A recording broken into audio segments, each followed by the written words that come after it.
Hong Kong. Well, I'm joined now by Kerry Allen, a China specialist at the BBC's monitoring service. Thanks for talking to us, Kerry. I mean, these, well, not scenes, but lack of scenes that we're seeing in Hong Kong. What does that tell us about Beijing's control? Well, the fact that it's even extended to Hong Kong, where it's meant to be an environment that's free, that people can actively post whatever they want online.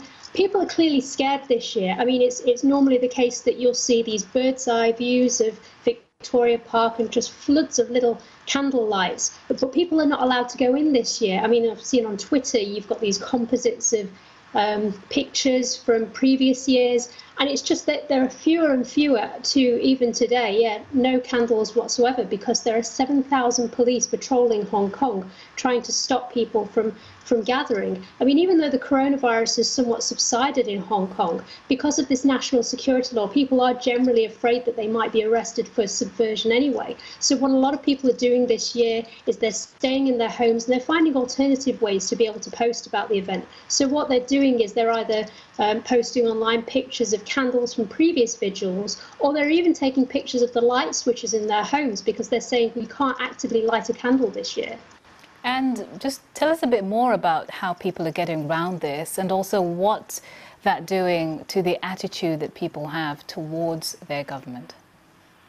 Well, in general, every year at this time, the government is extremely sensitive about even acknowledging that the 1989 incident took place. So in mainland China, you've got active censorship ranging from very common kind of words you'd expect, like Tiananmen, tank man, words like this are censored, or even the most innocuous terms. So yeah, candle, because lighting a candle is commonly accepted as a way that you mark your respects. So there are people who are trying to post alternative versions of candles and try and find ways around this. But also the number 64. I mean, literally, yeah, 64 represents, 6, the month, 4, the day. People can't even say anything online that mentions 64. And yet again, candles, even emojis that have a candle in them, so either the candle itself or a birthday cake, they're actively removed from social media platforms in mainland China. But all the same, there are people in Hong Kong, in mainland China, and all around the world actively trying to get the message across that this event happened and it's not going to go away in people's minds.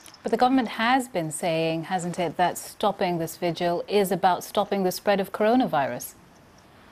Yes, and it's not just in Hong Kong as well. There have been similar activities in Taiwan that were meant to go ahead. Taiwan at the moment's got a situation where it's facing a very severe wave of the coronavirus. So events are not happening there this year, or they're happening online. But the government, yeah, very much wanting to maintain control. I mean, even though Hong Kong actually doesn't have many cases now, and a lot of restrictions have been lifted, people are largely getting back to normal, and they're increasingly getting vaccinated. So there will be the expectation that they can gather. But yet the government has been wanting to, in recent years, exert more and more control over Hong Kong and bring it in line with mainland values and what the mainland does. All right, well, Kerry, thanks for those insights. Kerry Allen is a China specialist with the BBC monitoring service.